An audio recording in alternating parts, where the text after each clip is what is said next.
hiệp chậm đã mê hiệp chậm đã lực cục mầm anh mới thấy một cây hột mầm ấy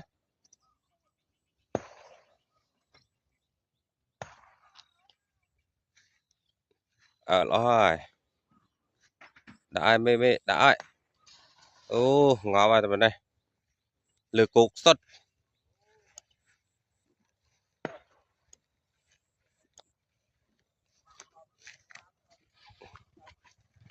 mơ miền ớt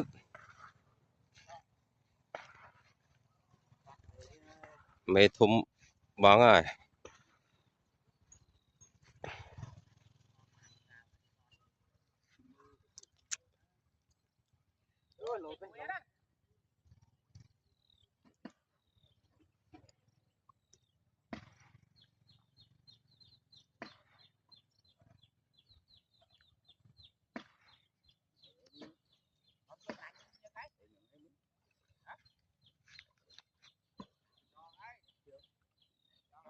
lột tiết rồi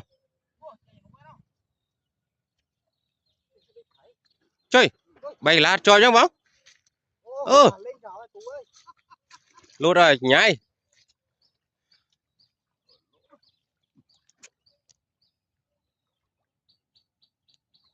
tao tiết đây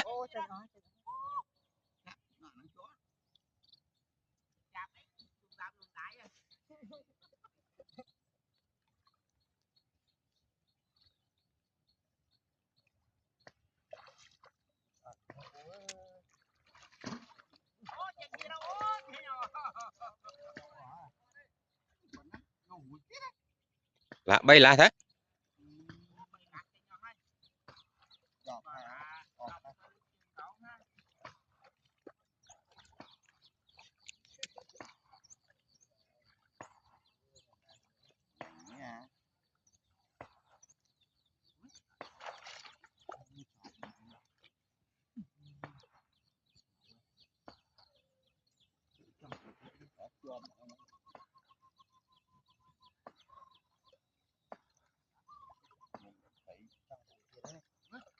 ô này cái đồ miên